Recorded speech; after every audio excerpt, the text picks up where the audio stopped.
കാട്ടാളനിൽ എല്ലാവരും കാട്ടാളന്മാരാണ്. എടാ നീ അങ്ങ് ഗ്ലാമർ ഇല്ലയോടാ പോയി, നിന്നെ എന്നാത്തിനാടാ ആട് ടൂലാത്ത ഇങ്ങനെ കയറുന്നത്? ഞാൻ എന്ത് വേണേ ഞാൻ മാറാം, ഒരു കുഴപ്പമില്ല, ഇങ്ങനെ വേണേ മാറാം. അത് ശരിയാ, നീ ഇവിടുന്ന് കൊണ്ടേ പോവും.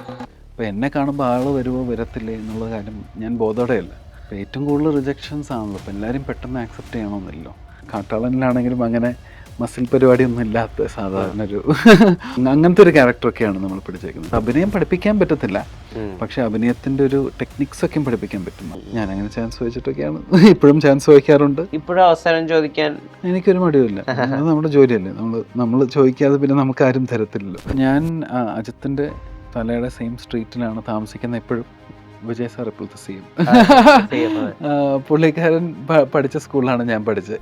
ചെറുപ്പത്തിൽ ഇതിനേക്കാൾ കുറച്ചും കൂടി കട്ടി കുറഞ്ഞ മീശയുള്ള സമയത്ത് അവിടെ ഇവിടേക്കും പോകുന്ന സമയത്ത് നമ്മളെ കുറച്ച് വെളുത്തട്ടൊക്കെ ഉള്ള കാരണം അങ്ങനെ അജിത്തിന്റെ പോലെയൊക്കെ ഇരിക്കുന്ന ചിന്നത്തല എന്നൊക്കെ പറഞ്ഞിട്ടൊക്കെ അങ്ങനെ വിളിക്കാറുണ്ട്.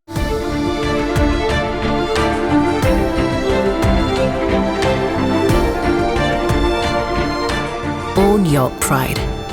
Pride Diamond Collections by Joya Lucas, world's favorite jeweler. Anson പോളാണ് ചേരുന്നത്. നമസ്കാരം. നമസ്കാരം ബ്രോ. കാട്ടാളനാണ് ഏറ്റവും പുതിയ റിലീസ്. പലപ്പോഴും ഈ ക്യൂബ്സ് ഫിലിംസുമായി ബന്ധപ്പെട്ടിട്ട് ഈ വയലൻസിന്റെ ഒരുപാട് മെൻഷൻസ് ഉണ്ടാവാറുണ്ട്. പക്ഷേ കാട്ടാളനിലേക്ക് വരുമ്പോൾ വയലൻസ് മാക്സിമം ടോൺ ഡൗൺ ചെയ്തുകൊണ്ടുള്ള ഒരു വേർഷൻ എന്നുള്ള രീതിയിലാണ് ഒരുക്കിയിട്ടുള്ളത്. ഒരുപാട് പേർക്ക് അറിയേണ്ടത് ഈ മാർക്കോ യൂണിവേഴ്സുകൾ, മാർക്കോയും കാട്ടാളനും ഒരു യൂണിവേഴ്സിലെയാണോ, അങ്ങനെ ഒരുപാട് സംശയങ്ങൾ നിലനിൽക്കുന്നുണ്ട്. ബേസിക്കലി കാട്ടാളനും മാർക്കോ പോലെ തന്നെ ഒരു വയലന്റ് മോഡിൽ കഥ പറയുന്ന ഒരു സിനിമയായിരിക്കും.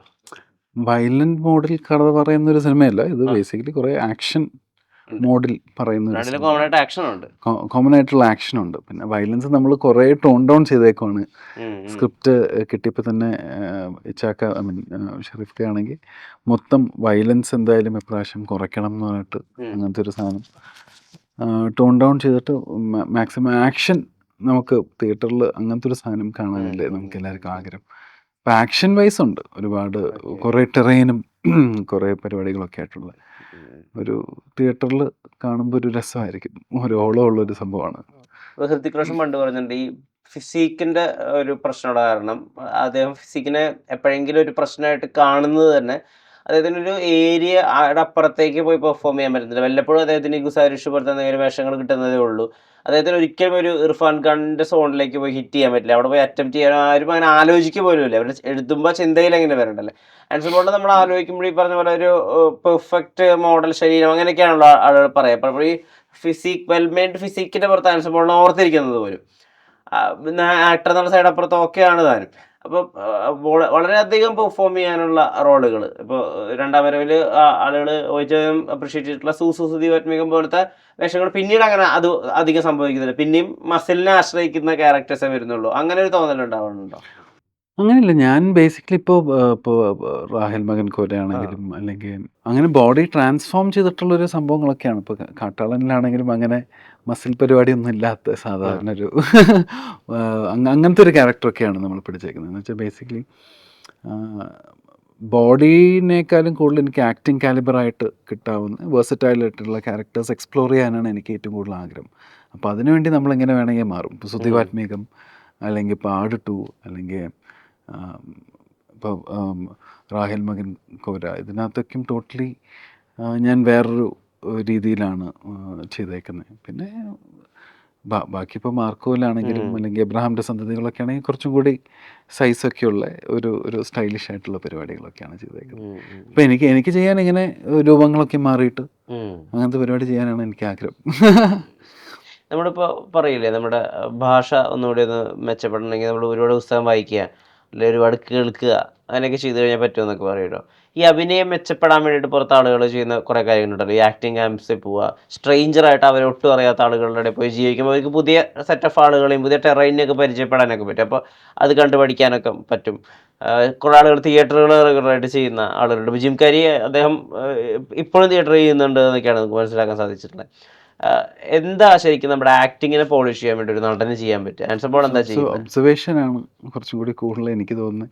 അതെ, തിയേറ്ററും നമ്മൾ ക്ലാസ്സസിന് തീർച്ചയായിട്ടും പോകണം. അപ്പോഴാണ് നമുക്കും നമ്മുടെ ഉള്ളിലുള്ള കുറേ കാര്യങ്ങളൊക്കെ എക്സ്പ്ലോർ ചെയ്യാൻ പറ്റത്തുള്ളൂ. നമുക്കറിയത്തില്ല ഇപ്പം എന്താണ് നമ്മുടെ ഉള്ളിലുള്ളൊരു കാര്യം എന്താണെന്ന് നമുക്കറിയത്തില്ല. അപ്പം അത് കറക്റ്റായിട്ട് ചില സ്ഥലത്ത് ഹിറ്റ് ചെയ്യുന്നത് നമ്മൾ ഇങ്ങനത്തെ കോഴ്സസും അവിടുത്തെ കുറച്ച് മെത്തേഡ്സൊക്കെയും പറഞ്ഞുതരും. അപ്പോൾ അത് നമ്മൾ അതിൽ നിന്ന് എക്സ്പ്ലോർ ചെയ്യണം. അല്ലാണ്ട് അഭിനയം പഠിപ്പിക്കാൻ പറ്റത്തില്ല, പക്ഷേ അഭിനയത്തിൻ്റെ ഒരു ടെക്നിക്സൊക്കെയും പഠിപ്പിക്കാൻ പറ്റും. അത് ഓരോരോ ശരീരത്തിലും ഓരോരോ രീതിയിലും വ്യത്യാസമായിരിക്കും. അപ്പം അങ്ങനെ അത് നമ്മളേൽ പേഴ്സണലി എന്തെങ്കിലും ചെയ്യുന്നുണ്ടോ? ഞാൻ ആദിശക്തിയിൽ പോയിട്ടുണ്ട്. പിന്നെ ഞാൻ ബോംബെയിൽ പോയി. ഞാൻ സിനിമയിൽ അഭിനയിക്കാൻ വരുന്നേക്കാൾ മുമ്പ് അങ്ങനെ പോയിട്ടുണ്ട്. ഇനിയിപ്പോൾ കുറേ അങ്ങനെ ചെയ്യണമെന്ന് ആഗ്രഹമുണ്ട്. ചെയ്യണം. ഇനിയും പഠിക്കാനുണ്ട് അങ്ങനെ. പിന്നെ തീർച്ചയായിട്ടും എപ്പോഴും പഠിച്ചുകൊണ്ടിരിക്കണം. ഇത് അപ്ഡേറ്റഡ് ആയതുകൊണ്ടിരിക്കേണ്ട ഒരു സംഭവമല്ലേ. ഒരേ ക്യാരക്ടർ തന്നെ പല ഡിഫറെൻറ്റ് ഷെയ്ഡ്സിൽ നമുക്ക് ചെയ്യാൻ പറ്റണം. അത് പേഴ്സണാലിറ്റി വൈസ് നമ്മളെങ്ങനെ മാറ്റുന്നു എന്നാണ് എൻ്റെ ഒരു തോന്നൽ. എനിക്ക് അങ്ങനെയൊക്കെ അല്ലേ. ആക്ടർ എന്നുള്ള രീതിയിൽ നമ്മൾ ഇപ്പോൾ മമ്മൂക്ക ഉൾപ്പെടെ പറഞ്ഞൊരു കാര്യമുണ്ട്, നമ്മൾ വളരെ നിസ്സഹായരാണ്. ഒരു ആക്ടർക്ക് ഇപ്പോൾ പ്രത്യേകിച്ച് ഇപ്പോൾ എന്താ ചെയ്യാനുണ്ടാവുക. ഇപ്പോൾ IAS എന്ന് പറഞ്ഞൊരു പൊസിഷനിലേക്ക് എത്തണമെങ്കിൽ കൃത്യമായിട്ട് എഫേർട്ട് ഇട്ട്, കൺസിസ്റ്റൻ്റ് ആയിട്ട് എഫേർട്ട് ഇട്ട്, ഒരു സിസ്റ്റമാറ്റിക് ആയിട്ട് അങ്ങനെ പഠിച്ച് സിവിൽ സർവീസസ് ക്രാക്ക് ചെയ്താൽ ഒരാൾക്ക് പറ്റുമായിരിക്കും. ഓവർ ദി ഇയേഴ്സ് പരിശ്രമം കൊണ്ട് ചിലപ്പോൾ ഒരു ആവറേജ് ആയിട്ടുള്ള ഒരാൾക്ക് പറ്റുമായിരിക്കും. പക്ഷേ ഇപ്പോൾ ആവറേജ് ആയിട്ടുള്ള പെർഫോമർക്ക് ഓവർ ദി ഇയേഴ്സ് വലുതാവണമെങ്കിൽ സിനിമകൾ ഇങ്ങോട്ട് വരണമല്ലോ. ഈ സിനിമകളെ കിട്ടുന്നത് വരെ നമ്മൾ സഹായരല്ല. അപ്പോൾ സിനിമകൾ കിട്ടാതിരിക്കുന്ന സമയത്ത് നമ്മൾ എങ്ങനെയാണ് അതിനെ ഡീൽ ചെയ്യുക? നമ്മുടെ മെൻ്റൽ ഹെൽത്ത് എങ്ങനെയായിരിക്കണം ആസ് എൻ ആക്ടർ? പ്രതീക്ഷയോടെ കാത്തിരിക്കുക, പരിശ്രമിക്കുക. പിന്നെ നമ്മുടെ സ്കിൽസിനെ നമ്മൾ എത്രമാത്രം ഇമ്പ്രൂവ് ചെയ്യാൻ പറ്റുമോ അത്രയും ഇമ്പ്രൂവ് ചെയ്ത് പോളിഷ് ചെയ്തുകൊണ്ടിരിക്കുക. ഇങ്ങനെ മെനിക്കൊണ്ടിരിക്കുക എന്നുള്ളതാണുള്ളൂ. അല്ല, അപ്പം നമ്മളെങ്ങനെയാ, നമുക്ക് അങ്ങനെ അവസരങ്ങൾ വരാത്തപ്പോൾ ഈ പറഞ്ഞ ഹാർഡ് വർക്ക് ചെയ്യാന്ന് പറഞ്ഞല്ലോ, അതെങ്ങനെയായിരിക്കും? അത് ഫോട്ടോഷൂട്ട് നടത്തിയിട്ടാണോ, ആളുകളെ വിളിച്ച് നെറ്റ്വർക്ക് ചെയ്തിട്ടാണോ? അതിൻ്റെ പ്രോസസ്സ് എങ്ങനെയാണ്? അതെങ്ങനെ ചെയ്യും ഒരു ആക്ടർ? അങ്ങനത്തെ പ്രോസസ്സ് എന്ന് പറഞ്ഞൊരു സാധനം എനിക്കറിയത്തില്ല. ഞാൻ വളരെ പിന്നോക്കമുള്ള ഒരാളാണ്. ഈ ഇൻസ്റ്റാഗ്രാമിലും മറ്റ് സോഷ്യൽ മീഡിയയിലും പരിപാടികളും നെറ്റ്വർക്കിങ്ങും കാര്യങ്ങളൊക്കെ കുറച്ച് കൂട്ടണമെന്നൊക്കെ ഉണ്ട്. ഞാനപ്പോൾ അതുകൊണ്ട് നാട്ടിലിപ്പോൾ ഇവിടെ കൊച്ചിയിൽ സെറ്റിൽഡായി.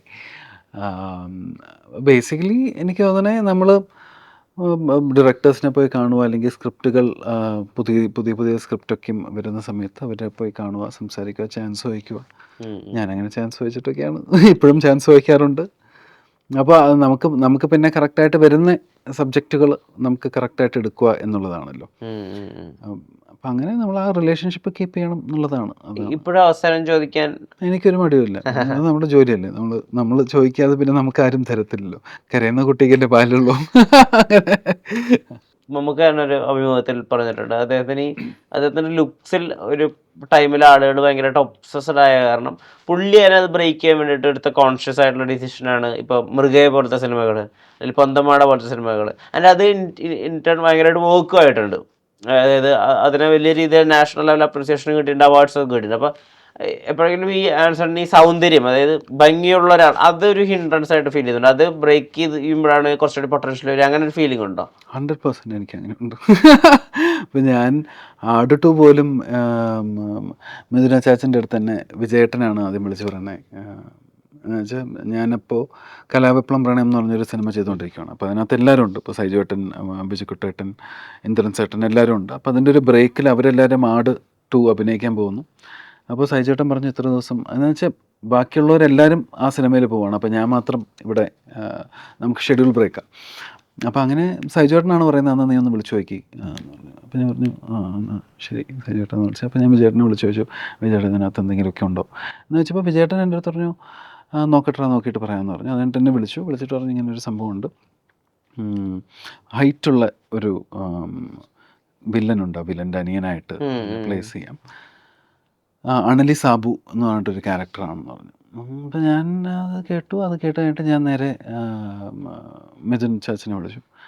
അപ്പോൾ മിഥുന ചാച്ചനെ വിളിച്ചപ്പോൾ മിഥുന ചാച്ചൻ പറഞ്ഞു എടാ നീ അങ്ങ് ഗ്ലാമർ അല്ലയോടാ പോയത്, നിന്നെ എന്നാത്തിനാടാ ആട് 2 ഇങ്ങനെയൊക്കെ ആയിരുന്നു. ഞാൻ പറഞ്ഞു എന്ത് വേണേൽ ഞാൻ മാറാം, ഒരു കുഴപ്പമില്ല, എങ്ങനെ വേണേൽ മാറാം. അങ്ങനെയാണ് പിന്നെ ഞാൻ ചെന്നൈയിലായിരുന്നു ആ സമയത്ത്. അപ്പോൾ അങ്ങനെ നേരെ അപ്പോൾ മുടിയൊക്കെ വളർത്തിയിട്ടുള്ളൊരു ഗെറ്റപ്പാണ്. അപ്പോൾ ഞാൻ നേരെ പർത്തിവീരനിലെ കാർത്തിയുടെ ഒരു ലുക്ക് പോലേക്കും മറ്റേ മുണ്ടും പരിപാടികളൊക്കെ ഇട്ടിട്ട് തലയിലൊരു കെട്ടൊക്കെ കെട്ടിയിട്ട് ഞാനൊരു ഫോട്ടോ ഒക്കെ അയച്ചു തന്നു. അപ്പോൾ പറഞ്ഞു കൊള്ളാലോടോ, ഇത് കുഴപ്പമില്ലല്ലോ എന്നൊക്കെ പറഞ്ഞു. അത് കഴിഞ്ഞ് പിന്നെ ഞാൻ ലൊക്കേഷനിലെത്തി. ഫസ്റ്റ് ഷോട്ട് വെച്ച് ജയേട്ടൻ്റെ അടുത്തേക്കും പോയി ഞാൻ സംസാരിച്ച് കുറച്ച് കാര്യങ്ങളൊക്കെ ടിപ്പൊക്കെ ചോദിച്ചു. ആണലി മറ്റേ പാക്കിട്ട ചീറ്റും അങ്ങനത്തെ ഒരു സാധനം. അപ്പം അങ്ങനെയാണ് ഞാൻ ആ ഒരു ചീറ്റുന്ന പോലെ ഇങ്ങനെ തുപ്പുന്ന ഒരു സാധനം എടുത്തത്. എന്ന് വെച്ചാൽ ജയേട്ടനും അതിനകത്ത് പാക്കിടുന്നുണ്ട്, അപ്പം ഞാനും അത് പാക്കിടാം, പക്ഷെ അതിന് വേറൊരു മാനറിസം കൊടുക്കാം. ആണലി എന്ന് പറഞ്ഞൊരു സാധനം തുപ്പും, അങ്ങനത്തെ ഒരു സാധനമൊക്കെയും കൊടുത്ത് മുണ്ടൊക്കെയും സൈജുവേട്ടൻ പറഞ്ഞു തന്ന മുണ്ട് കുറച്ചും കൂടി കയറ്റി കെട്ടാൻ പറഞ്ഞു. അപ്പം അങ്ങനെ മുണ്ടൊക്കെയും കയറ്റിയിട്ട് ഫ്രെയിമിൽ നിന്ന് കഴിഞ്ഞപ്പോൾ മിഥുൻ സാജ പറഞ്ഞു, ആ ഇപ്പം എൻ്റെ അനലിക്കുട്ടി എത്തി എന്നുള്ളൊരു സാധനം പറഞ്ഞു. അപ്പോൾ അത് അപ്പം അങ്ങനെയാണ് അതിൻ്റെ ഒരു പരിപാടി. അപ്പോൾ അതെനിക്ക് തോന്നുന്നത് ഉള്ള ഒരു രൂപം മാറ്റിക്കഴിഞ്ഞാൽ രസമായിരിക്കും. അങ്ങനെ മാറ്റാൻ പറ്റുവാണെങ്കിൽ രസമില്ലേ. കാട്ടാളനിലെ ക്യാരക്ടർ അത് ഇപ്പോൾ വില്ലൻ ആണോ അത് നായകൻ്റെ സൈഡാണോ, അതിന് പോസിറ്റീവ് ആണോ നെഗറ്റീവ് ആണോ, അങ്ങനെ അത് വേർതിരിച്ച് പറയാൻ പറ്റും ശരിക്കും? അങ്ങനെ വേർതിരിച്ച് പറയാൻ പറ്റുമെന്ന് വെച്ചാൽ കാട്ടാളനിൽ എല്ലാവരും കാട്ടാളന്മാരാണ്. ഓ അപ്പോൾ അത് അങ്ങനെ ആയിട്ടിരിക്കുന്നൊരു സംഭവമാണ്. വളരെ ഞാൻ ചെയ്യാത്തൊരു ക്യാരക്ടറാണ്. ഞാനിപ്പോൾ എൻ്റെ ഫിലിമോഗ്രാഫിയിൽ ഞാൻ അങ്ങനത്തെ ഒരു ക്യാരക്ടർ ചെയ്തിട്ടില്ല. അപ്പോൾ അതൊരു രസമായിട്ടുള്ള ക്യാരക്ടറായിരിക്കും എന്നാണ് എൻ്റെ പ്രതീക്ഷ. ഇപ്പം ആൻ്റണി ഒരു ആക്ഷൻ സ്റ്റാർ ആയിട്ട് നമുക്ക് അങ്ങനത്തെ ഒരു ആക്ഷനിൽ റിലേ ചെയ്യാൻ പറ്റും. ഇപ്പോൾ എല്ലാ ഇൻഡസ്ട്രിയിലും അങ്ങനത്തെ ആളുകൾ എല്ലാ കാലത്തും ഉണ്ടായിട്ടുണ്ടല്ലോ. ഇപ്പോൾ തമിഴിൽ അർജുൻ ഉണ്ടായിട്ടുണ്ട്, അല്ലെങ്കിൽ ഹിന്ദിയിൽ ടൈഗർ ഷറഫ്, ആ രീതിയിൽ ഒരുപാട് സിനിമകൾ ഉണ്ടാക്കുന്നുണ്ട്. അപ്പോൾ Antony as an action star, as an actor എത്രത്തോളം അടുത്ത് മനസ്സിലാക്കാൻ പറ്റി, അദ്ദേഹത്തിൽ മലയാള സിനിമയ്ക്ക് എത്രമാത്രം പ്രതീക്ഷ വയ്ക്കാൻ പറ്റും? എന്തായാലും ആക്ഷൻ പരിപാടികളിൽ കിൻഡിലടി ആണല്ലോ, ആൻ്റണിയുടെ കിൻഡിലടി ആണല്ലോ. അപ്പോൾ അതിലൊരു വളരെ സ്റ്റൈലിഷ് ആയിട്ടുള്ളൊരു വേർഷൻ ഓഫ് ആൻ്റണീനെ കാണാൻ പറ്റും. ഒരു രസമുള്ള ഒരു ആൻ്റണീനെ തീർച്ചയായിട്ടും ആക്ഷൻ രംഗങ്ങളിലൊക്കെയും കാണാൻ പറ്റും എന്നാണ്. ഈ ഇപ്പോൾ സിനിമകൾ ചൂസ് ചെയ്യുന്ന സമയത്ത് ഇപ്പോൾ പലപ്പോഴും നായകനായിട്ട് മാത്രമൊന്നുമല്ലല്ലോ സിനിമകൾ വരിക. അപ്പോൾ ഒരു വലിയ താരത്തിൻ്റെ ഒരു സിനിമ വരികയാണ്, പക്ഷേ റോൾ വളരെ ചെറുതാണ്. എന്നാൽ സ്വന്തമായിട്ടൊരു സിനിമ വരുന്നു, അതൊരു ലീഡ് റോളാണ്, രണ്ടും ഒരേ സമയം വരുന്നു എങ്കിൽ ഈ ഡേറ്റുകൾ ആർക്ക് കൊടുക്കും? എങ്ങനെയാണ് ആ സമയത്തൊക്കെ ഒരു ഡിസിഷൻ എടുക്കുക? എപ്പോഴും സ്ക്രിപ്റ്റാണ് നമുക്ക് നായകൻ. നമുക്കെപ്പോഴും സ്ക്രിപ്റ്റാണ് നായകൻ. അപ്പം ഞാൻ ചെയ്യുന്ന കഥാപാത്രത്തിനകത്ത് അത് എത്രമാത്രം ആ കഥയ്ക്ക് വർക്ക് ആവുന്നുണ്ടെന്ന് നോക്കിയിട്ടത് ചെയ്യും. ഇവിടെ ഉള്ളത് ഏത് ടൈപ്പ് ഓഫ് ക്യാരക്ടേഴ്സും ചെയ്യാൻ ഉള്ളൊരു ആക്ടറായിട്ടാണ് വന്നേക്കുന്നത്. അല്ലാണ്ട് ഈ ഒരു ടിപ്പിക്കൽ ക്യാരക്ടേഴ്സ് മാത്രം ചെയ്യും എന്നുള്ള രീതിയിലല്ല വന്നേക്കുന്നത്. അങ്ങനത്തെ ഒരു പ്രീ ജഡ്ജ്ഡ് ആയിട്ടുള്ള അല്ലെങ്കിൽ അങ്ങനത്തെ ഒരു സാധനം മാത്രമേ ചെയ്യത്തുള്ളൂ എന്നുള്ള സാധനമില്ല. എനിക്ക് എക്സ്പ്ലോർ ചെയ്യാൻ പറ്റാവുന്ന സ്ഥലങ്ങളിൽ ഞാൻ എക്സ്പ്ലോർ ചെയ്യുക എന്നുള്ളതാണ് എൻ്റെ ആഗ്രഹം. അപ്പം അങ്ങനെ ഏതാണോ ഇമ്പ്രസ് ചെയ്യുന്നത് അതിന് കൊടുക്കും. പിന്നെ അങ്ങനെയൊക്കെ ആവട്ടെ അല്ലേ. ഈ തമിഴിലും സൈമൾട്ടേനിയസ്ലി വർക്ക് ചെയ്യുന്നുണ്ടല്ലോ, അതർ ലാംഗ്വേജ് അവിടെ പോകുമ്പോഴും പക്ഷെ ബൾക്കായിട്ട് അവിടെയും ഡേറ്റ്സ് കൊടുക്കേണ്ടി വരുമല്ലോ. അതെ.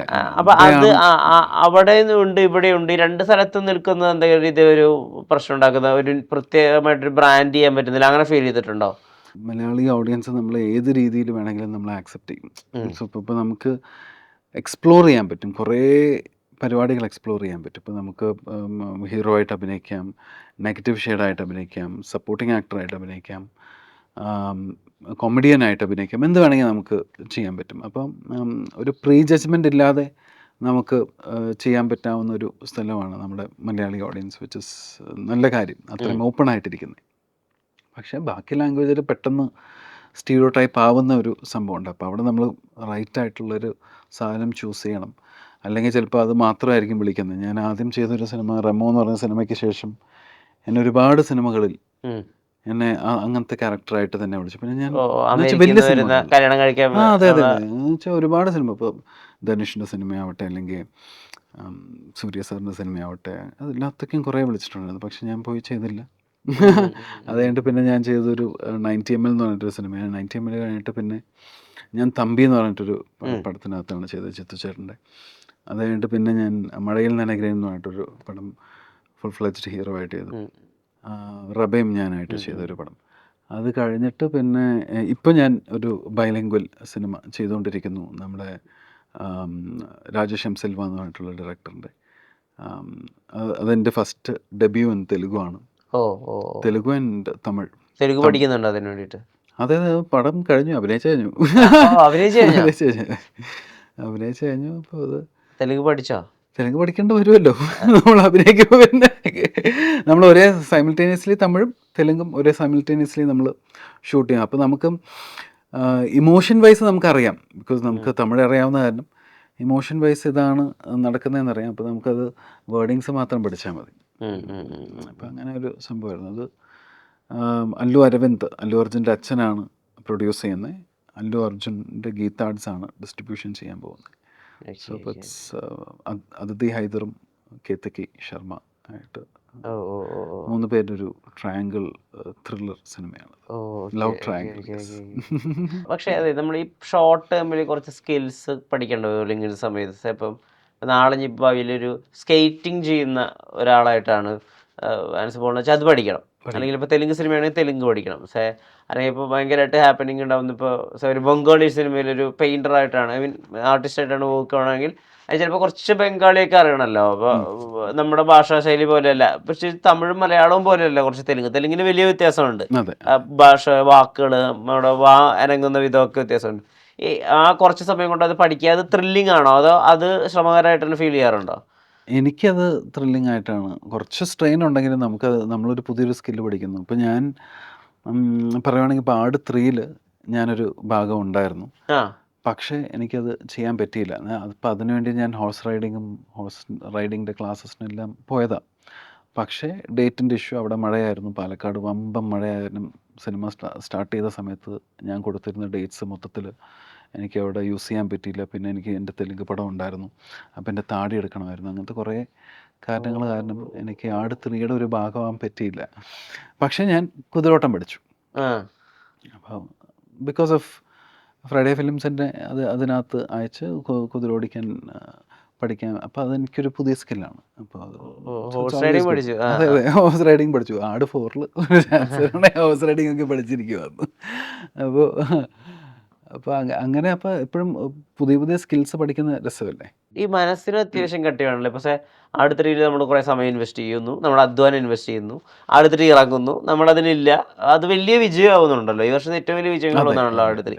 ഇത് നമുക്ക് മനസ്സിനൊരു വിഷമം ഉണ്ടാക്കുമോ? നമുക്കതിന് ഭാഗമാവാൻ പറ്റിയില്ലല്ലോ, അതിനെ എടുക്കാൻ ഒരു പക്വത വേണ്ടേ? അതെങ്ങനെ ആർജിക്കും? സിനിമ വിജയിക്കുമ്പോൾ അതൊരു സന്തോഷമുള്ളൊരു കാര്യമാണ്. പിന്നെ ആ സിനിമയിൽ നമുക്ക് ഭാഗമാകാൻ പറ്റിയില്ല, പ്രപഞ്ചത്തിൻ്റെ ഓരോ കാര്യങ്ങളല്ലേ. സോ നമ്മളങ്ങനെ വിചാരിക്കാൻ പറ്റത്തുള്ളൂ, അല്ലാതെ വേറെ അതിനെ പറ്റി നമ്മൾ വിഷമിച്ചിരുന്നിട്ട് പ്രത്യേകിച്ചൊന്നും കാര്യം ഇല്ലല്ലോ. അപ്പോൾ അത് ഇറ്റ് ഹാപ്പൻസ്. അപ്പോൾ യൂണിവേഴ്സൽ കോളായിരിക്കാം ചിലപ്പോൾ, അതായിരിക്കാം പ്രപഞ്ചത്തിൻ്റെ ആ സമയത്ത് ഒരു പ്ലാൻ എന്നുള്ള രീതിയിൽ വിചാരിക്കുന്നു.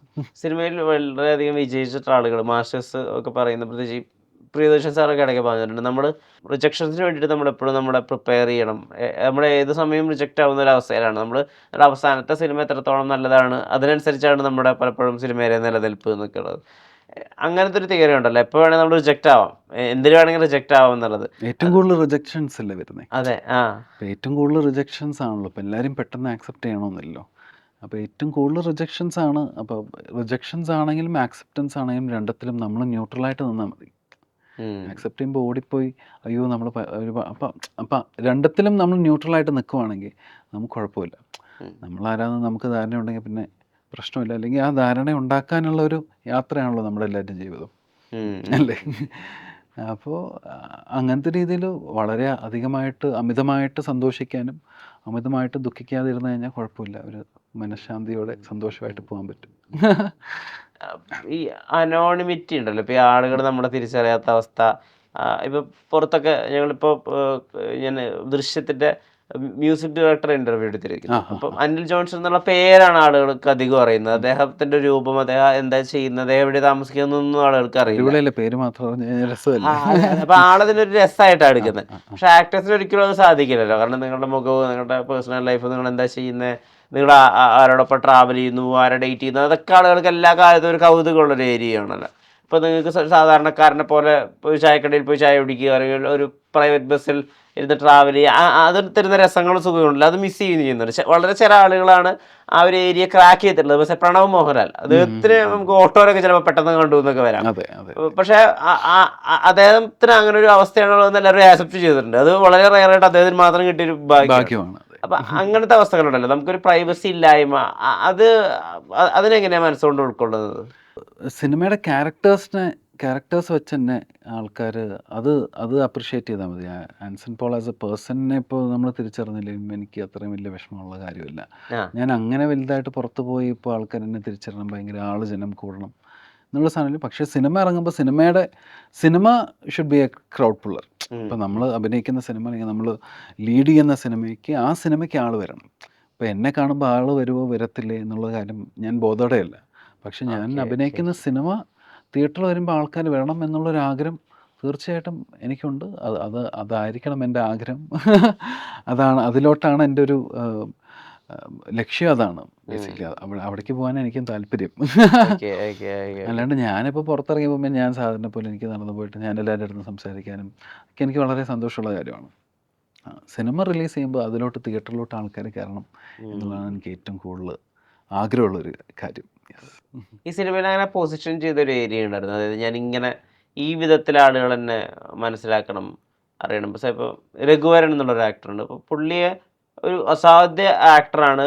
അയാൾ വളരെ ചൂസ് ചെയ്തിട്ട് സിനിമകൾ ചെയ്യുള്ളൂ. അദ്ദേഹത്തിന് എന്തെങ്കിലും ചെയ്യാനുണ്ടെങ്കിൽ അദ്ദേഹം ആ റോള് ചൂസ് ചെയ്യുള്ളൂ. ഇപ്പോൾ രഘുവരൻ ഒരു പടത്തിലുള്ളത് കൊണ്ട് ആ സിനിമ കണ്ട ആളുകളുണ്ടാവും. അല്ലെങ്കിൽ ഇപ്പോൾ വേറെ ആക്ടേഴ്സ് ഉണ്ട്, ഇപ്പോൾ ജഗതി ചേട്ടനൊക്കെ പോലത്തെ ആക്ടേഴ്സ് ഉണ്ട്. എല്ലാ ടൈപ്പ് പടത്തിലും പുള്ളിയെ കാണാൻ പറ്റും. പക്ഷെ അതിൽ പുള്ളി മോശം ആയിട്ടുണ്ടാവില്ല. അല്ലെങ്കിൽ പുള്ളി ജഗതി ശ്രീകുമാർ മോശമായെന്ന് പറയുന്ന ഒരു അവസ്ഥ ഇല്ലല്ലോ. ചില ആളുകൾ നായകനായിട്ട് മാത്രമേ അറിയപ്പെടുള്ളൂ. ഇപ്പോൾ ചില ആക്ടേഴ്സിനുണ്ട് അവർക്ക് സൂപ്പർ സ്റ്റാർസ് ആവണം. ഇപ്പോൾ രജനീകാന്തിനെയൊക്കെ പോലെ ഒരു പടം റിലീസാകുമ്പോൾ ഒരു പബ്ലിക് ഹോളിഡേ കൊടുക്കാൻ പാകത്തിന് വലുപ്പം ഉണ്ടാവണം എന്ന് വിചാരിക്കുന്ന അങ്ങനെ വർക്ക് ചെയ്യുന്ന ആളുകളും ഉണ്ട്. എന്ത് രീതിയിൽ പൊസിഷൻ ആവണം എന്നായിരുന്നു കരിയർ തുടങ്ങുമ്പോൾ ആഗ്രഹം? കരിയർ സിനിമയിലോട്ടുള്ള ആഗ്രഹം വന്നപ്പോൾ ഞാൻ ഈ ചെന്നൈയിൽ പഠിച്ച കാരണം അവിടുത്തെ ഈ ആരവങ്ങളൊക്കെ കണ്ട് സിനിമയുടെ ഫസ്റ്റ് ഷോ ഒക്കെ പോയി എല്ലാ സിനിമകളും സ്കൂളൊക്കെ കട്ട് ചെയ്ത് പോയി കണ്ട് അങ്ങനത്തെ ഒരു ആരവം കണ്ട് സിനിമയോട് പ്രേമം തോന്നിയ ഒരാളാണ്. പക്ഷേ സിനിമയിൽ കയറിയ പിന്നെ ഈ ആരവത്തിൻ്റെയും അല്ലെങ്കിൽ ഫെയിമിൻ്റെയും കാര്യങ്ങളൊക്കെ മാറി നേരെ പാഷനും അല്ലെങ്കിൽ സിനിമയിലോട്ടുള്ളൊരു പാഷനും അതിൻ്റെ ഉള്ള ഹാർഡ് വർക്കും കാര്യങ്ങളൊക്കെ നോക്കുമ്പോൾ പിന്നെ നമുക്ക് ഈ ആരവം പരിപാടികളും തന്നെ വരാനുള്ളതാണെങ്കിൽ വന്നോളും, വന്നില്ലെങ്കിലും കുഴപ്പമില്ല. Okay okay okay. അങ്ങനെ ഭയങ്കരമായിട്ട് ആഘോഷിച്ച് അങ്ങനെ പോയിട്ട് കണ്ട ഒരു ചെന്നൈ ഓർമ്മയിലെ ഒരു സിനിമ ഏതായിരിക്കും?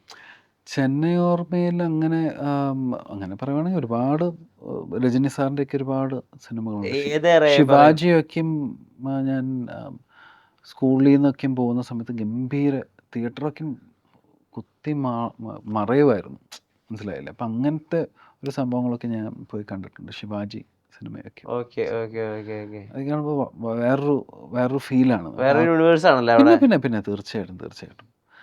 പിന്നെ ഇവിടെയും ആൾക്കാർ ഈ നല്ല അജിത്ത് സിനിമകൾ. വിജയ് റൈവലറിയുടെ ഭാഗമായിട്ടുണ്ടോ ആ സമയത്ത്? പിന്നെ ഞാൻ അജിത്തിൻ്റെ തലയുടെ സെയിം സ്ട്രീറ്റിലാണ് താമസിക്കുന്നത് ഇപ്പോഴും. ഓ ഓ ഓ. അപ്പോൾ അങ്ങനെ പിന്നെ വിജയ് സാർ ഇപ്പോഴത്തെ CM. പുള്ളിക്കാരൻ പഠിച്ച സ്കൂളിലാണ് ഞാൻ പഠിച്ചത്. അപ്പോൾ അങ്ങനത്തെ കുറേ പരിപാടികളൊക്കെ ഉണ്ടാവാറുണ്ട്. പിന്നെ ചെറുപ്പത്തിൽ ഇതിനേക്കാൾ കുറച്ചും കൂടി കട്ടി കുറഞ്ഞ മീശയുള്ള സമയത്ത് നമുക്ക് അവിടെ ഇവിടേക്കും പോകുന്ന സമയത്ത് നമ്മളെ കുറച്ച് വെളുത്തട്ടൊക്കെ ഉള്ള കാരണം അങ്ങനെ അജിത്തിൻ്റെ പോലെയൊക്കെ ഇരിക്കുന്ന ചിന്നത്തല എന്നൊക്കെ പറഞ്ഞിട്ടൊക്കെ അങ്ങനെ വിളിക്കാറുണ്ട്.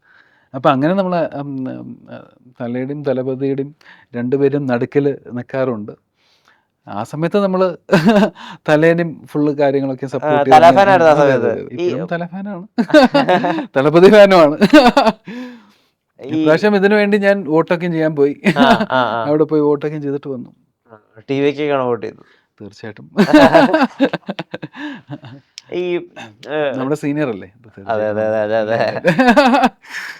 ഈ അവിടെ ഈ ഇത്രയും വലിയ സിനിമയ്ക്ക് എന്ത് ചെയ്യാൻ പറ്റും, അല്ലെങ്കിൽ സിനിമാ നടന് എന്ത് ചെയ്യാൻ പറ്റും? സിനിമാ നടന് വേണ്ടി കൂടുന്ന കൂട്ടമെല്ലാം വോട്ടായി മാറില്ല എന്നായിരുന്നു ഇലക്ഷൻ തൊട്ട് മുമ്പ് വരെയുള്ള പ്രചാരണവും കാര്യങ്ങളൊക്കെ. പക്ഷെ ഇപ്പോൾ കഥ മൊത്തം മാറിയിരിക്കുന്നു. അദ്ദേഹം ഒഫീഷ്യലി CM ആയിരിക്കുന്നു. ഒരു രാഷ്ട്രീയക്കാരൻ്റെ ഒരു നയതന്ത്രത്തോടെയും പക്വതയോടെയും കൂടി ആളുകൾ കാര്യങ്ങൾ ഡീൽ ചെയ്യുന്നു. ആസ് എ പേഴ്സൺ, അല്ലെങ്കിൽ ചെന്നൈയിൽ ഇത്ര കാലം ജീവിച്ചിരുന്ന ഒരു ചെന്നൈ നിവാസി എന്നുള്ള രീതിയിൽ ഈ ഒരു മാറ്റവും ഈ ഒരു മലക്കം മറിച്ചിലും പ്രതീക്ഷിച്ചിരുന്നോ? അല്ല, ഒരു മാറ്റം തീർച്ചയായിട്ടും ആവശ്യമായിരുന്നു. തമിഴ്നാട്ടിൽ ഞാൻ ജനിച്ച കാലം മുതൽ ഒന്നല്ലെങ്കിൽ ADMK അല്ലെങ്കിൽ DMK രണ്ടുപേരും നല്ല രീതിയിൽ തന്നെയാണ് കാര്യങ്ങളൊക്കെ ചെയ്തുകൊണ്ടിരിക്കുന്നത്. പക്ഷേ എന്നാലും പുതിയൊരു പാർട്ടി വന്നു കഴിഞ്ഞാൽ എങ്ങനെയാണ് തമിഴ്നാട് എങ്ങനെ ആവുന്നത് എന്നുള്ളൊരു സാധനം കാണാൻ എല്ലാവർക്കും ആഗ്രഹം ഉണ്ടായിരുന്നു. അതിൻ്റെ ഒരു ഭാഗമാണ് ഞാൻ. തീർച്ചയായിട്ടും അങ്ങനെയാണ്. അപ്പോൾ അതുപോലെ സംഭവിച്ചുകൊണ്ടിരിക്കുന്നു. മാറ്റങ്ങൾ ഒരുപാട് നടന്നുകൊണ്ടിരിക്കുന്നു. നല്ല കാര്യം. ഈ ഇപ്പോൾ അങ്ങനത്തെ ഒരു ഏരിയ ഉണ്ടല്ലോ, അതായത് താരങ്ങൾ എന്താ പറയുക രാഷ്ട്രീയത്തിൻ്റെ ഭാഗമാകുമ്പോൾ ഇവിടെ നമ്മുടെ കേരളത്തിൽ അതിന് അത്ര നല്ല രീതിയിലല്ല പലപ്പോഴും ഉൾക്കൊള്ളുക. അയാൾക്ക് സിനിമയിൽ അഭിനയിച്ചപ്പോൾ എന്തിനാണ് രാഷ്ട്രീയത്തിൽ ഇറങ്ങണതെന്നൊക്കെയാണ് ചോദ്യം വരുന്നത്. എന്നാൽ തമിഴ്നാട്ടിൽ അങ്ങനെയല്ല, അവിടെ കുറച്ചുകൂടി വീരാരാധന കൂടുതലും, അവിടെ പലപ്പോഴും അങ്ങനത്തെ ആളുകൾ സക്സസ്ഫുൾ ആവാറുണ്ട്. ഇപ്പം വിജയുടെ അത്രത്തോളം ആയിട്ടില്ലെങ്കിലും എല്ലാവരും ഒരു വിധം സക്സസ്ഫുൾ ആയിട്ടുണ്ടല്ലോ. രാഷ്ട്രീയത്തിൽ കയറാൻ വേണ്ടിയിട്ട് സിനിമ അഭിനയിക്കുന്ന ആൾക്കാരുണ്ട് അവിടെ. അവിടെ ഉണ്ടല്ലേ? അതെ. അങ്ങനത്തെ ആൾക്കാരും ഉണ്ട്. ഇപ്പം എന്നുവെച്ചാൽ ഫെയിം കിട്ടുന്ന ഒരു സംഭവമാണല്ലോ.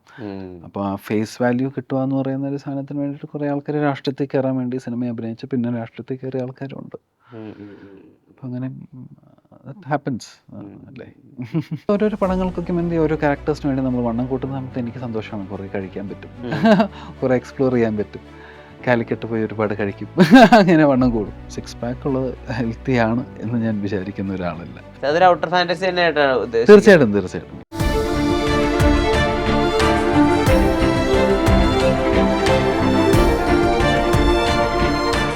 Own your pride.